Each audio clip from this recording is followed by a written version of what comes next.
should be without any argument. Even if somebody is doing something wrong, generally it is a mood of Vrindavan. So now here Vallabhacharya, he visits Rupa Goswami's kutir. At the time Rupa Goswami had written this verse, Mukti Mukti Spruha Yavat. And in that, Pisachi word comes. Mukti Mukti Spruha Yavat. Pisachi, this word comes Pisachi. Somebody can put that verse also. Just now we have done this verse. So now, when Pisachi word is used for Mukti also, this was like Vallabhacharya could not digest this verse. He said, I can accept. I can accept. Mukti is Pisachi. But if Mukti is also told as Pisachi, I'm not really able to accept this verse. Can you please correct this statement? That is what uh, Vallabhacharya told to Rupa Goswami. Now here Jiva Goswami was about to speak something at the time. Rupa Goswami said, yes, I will immediately correct this statement. Now, again, this was intolerable for Jiva Goswami because Jiva Goswami knows whatever Rupa Goswami writes is right. Rupa Goswami's Rupa Manjari, he knows. Then, because Mukti is also insignificant. Moksha Lagutakrita. Moksha Lagutakrita. It is insignificant. In devotional service, Moksha Lagutakrita, that immediately comes when a person takes up devotional service. Kleshagni Shubhada. Moksha Lagutakrita. Sudurlabha. Sandrananda Visheshatma Shri Krishna Akarshinchasa. At that stage of Bhava Bhakti, even moksha becomes Sudurlabha. Moksha becomes insignificant. And then Sudurlabha. He considers, yes, Bhakti is Durlabha. He understands how important is devotional service. So at the stage of Bhava Bhakti, the person can understand that is why here Bhukti Mukti Spruha Yavat. That has been given. Spruha Yavat. And how it is? It is Pisachi. It is a Pisachi. Now this was not acceptable for Vallabhacharya. Now Rupa Goswami told, okay, I'll correct the statement. And then it so happened, Jiva Goswami was told, go and drop him and come. It was a time for Vallabhacharya to start. So he went to drop. At the time on the way, he quoted various verses to prove that Bhukti and Mukti, both Pisachi. There's nothing wrong given by his uncle. Whatever Rupa Goswami has written, it is perfectly right. That is how he defeated Vallabhacharya in the argument. He was so happy. Then he came to Rupa Goswami. He told that I have defeated him. This is not the mood of Vrindavan. You better state. Because mood of Vrindavan is not fighting with the devotees. If somebody argues with the devotees, fights with the devotees, then that is not the mood of Vrindavan. Better is you go out of Vrindavan. It's not Braja Bhava. So then he was told to go out. And there what happened? He went and stayed in a place where crocodiles come. He went and stayed there. We had gone last time to that place in Braja, Vrindavan Parikrama. We had gone to that place. Sitting there, he wrote Shadasandarbhas. Jiva Goswami has written Shadasandarbhas, which is our next target for the studies. So Shadasandarbha, 6 Sandarbhas has been given by Bhakti Sandarbha, Bhagavat Sandarbha, like that, Jiva Sandarbha. So like that, 6 Sandarbhas has been given. And here, in that village, Sanatan Goswami visited. At the time, many people said there is a sadhu who has come and stayed here. And he had practically dug himself. First time it happened like that. Second time also some argument happened. He went and stayed in that cave. So he understood this can be none other than Jiva Goswami. He asked, he went to Rupa Goswami and told, what is that highest daya which a person can show her? He told, Jiva Jaya, Krishna Nama, Sarva Dharma Sara. Repeat, Jiva Daya. Jiva Daya. Show daya to your Jiva first. What Jiva Daya? You are not showing daya to your Jiva and you are saying Jiva Daya. So in this way, Jiva Goswami was brought back. So Jiva Goswami's work was translating the books, not translating, sorry, editing the books of Rupa Goswami.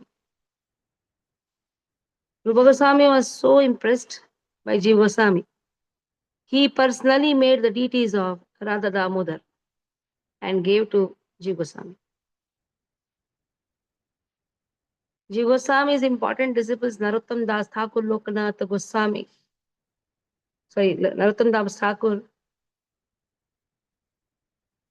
He used to go and preach. Narottam Das Thakur first went to Lokanath Goswami. And he wanted initiation from Lokanath Goswami. And we know that how Narottam Das Thakur did all the menial services and got initiation from Lokanath Goswami. Lokanath Goswami said, for the study purpose, you go to Jiva Goswami. Then Narottam Das Thakur came to Jiva Goswami and studied under Jiva Goswami. Shyamananda Pandit also came. He also studied under Jiva Goswami. So Jiva Goswami taught all the Guhya Tattvas. Narottam Das Thakur, Jiva Goswami. So Narottam Das Thakur, Shyamananda Pandit. So Jiva Goswami was not accepting many disciples. In those days, many disciples were not accepted. But whoever were accepted, they were trained like anything. And they used to give knowledge to the whole world. In this way, Jiva Goswami stayed, he served Radha Damodar temple, Radha Damodar deities. And he also, there's a nice pastime that he goes to the whole Vrindavan. He does the Vraj Parikrama along with Nityananda Prabhu. And he understands each Mahatma places, each place's glories of each places. And in this way, he has written a wonderful Vraj Parikrama book also, in which every place has been shown by Nityananda Prabhu.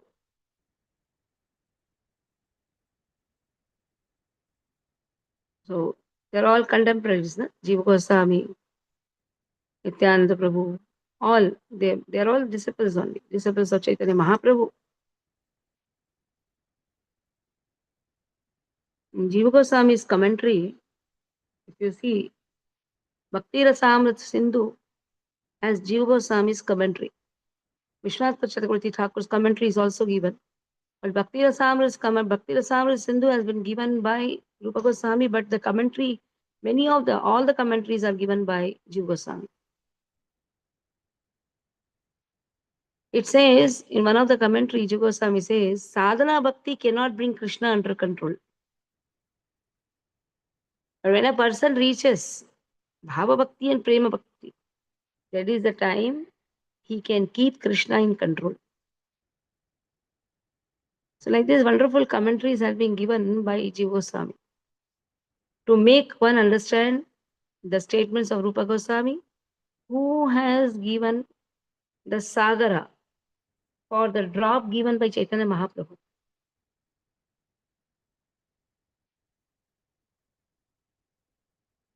So today is whenever Acharya's appearance, disappearance is there, the day is also very important, because somehow one remembers, because of following the Acharya Paddhati, one remembers Acharya.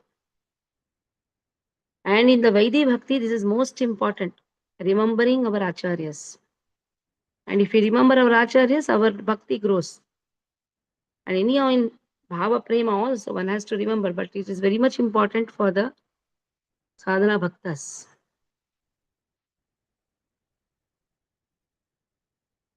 Discussing about Vaidhi Bhakti, very nicely Jiva Goswami says, what is Vaidhi Bhakti? Very simple. Vaidhi Bhakti means sadhana bhakti, where a person is inspired by the teachings of scriptures. Actions are inspired. He learns, he gets inspiration. It's not that he is inclined from inside. He learns, he reads, he hears. That is Vaidhi. So we are all doing Vaidhi Bhakti.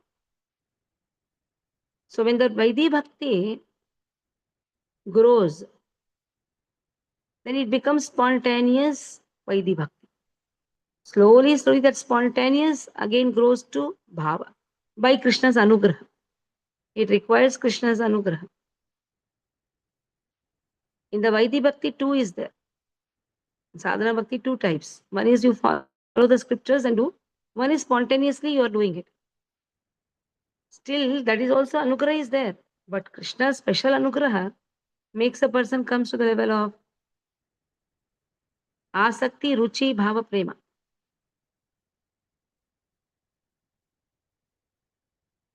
Now describing how the devotees don't accept liberation, that 5 types of mukti is given. There Jiva Goswami says even a person does not accept the liberation of becoming one with God.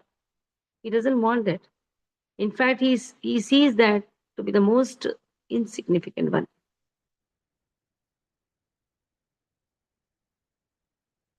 So in this way, Jiva Goswami, many commentaries are there. Where Jiva Goswami has given so simple explanations for the most difficult. Even Rupa Goswami has given. But again, when the commentary is given, it is more simplified. So that is the work of Jiva Goswami, simplifying the work of Rupa Goswami. In one place, Jiva Goswami says, I do not accept anything leading to liberation, moksha avadim. I don't want. The anxiety taken by the devotees is accepted by Krishna. If a person says, no, I cannot take all these anxieties, then very nicely, in one of the verse in Bhakti Samasindhu, it has been given, Muktanam api siddhanam Narayana Parayana Sudurlabha Prashantatma Kotishapi Mahamune. It is not so easy to become a devotee of Narayana among millions who are Muktanam, who are Siddhanam. They may be having some siddhis, they may be having some mukti. Muktanam, they may be liberated. They may be free from all these material attachments. Muktanam is what? Free from material attachments. But still, Narayana Parayana.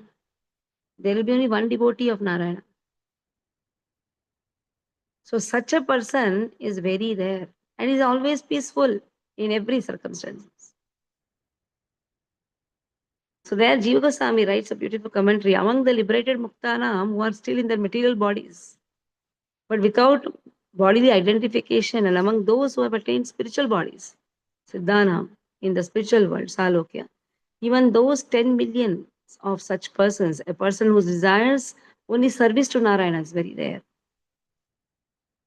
So such is the fortune of Rupa Goswami to get his brother's son, Anupam's son, Jiva Goswami, as his disciple, and giving beautiful explanation for whatever verses Rupa Goswami used to write. Not only do that, edit it and show to the whole world that what my uncle Rupa Goswami has given, that is so perfect. Anyhow, in the Bhakti Samra Sindhu, the opening verse itself, Rupa Goswami says, this is Vishrama Sthali for my brother Sanatana. So he has given that. It's a Vishrama Sthali. The whole family, just see, both the brothers, brother, son, Anupama. They have got anugraha of Chaitanya Mahaprabhu. That is why in this Krishna Leela, in Krishna Leela they are all Manjaris. But now they have appeared and they are serving Chaitanya Mahaprabhu. So we'll stop here. Tomorrow we'll continue with Chaitanya Bhagavat. Hare Krishna, Krishna Krishna, Hare Hare. Hare Ram, Ram Ram, Hare Hare.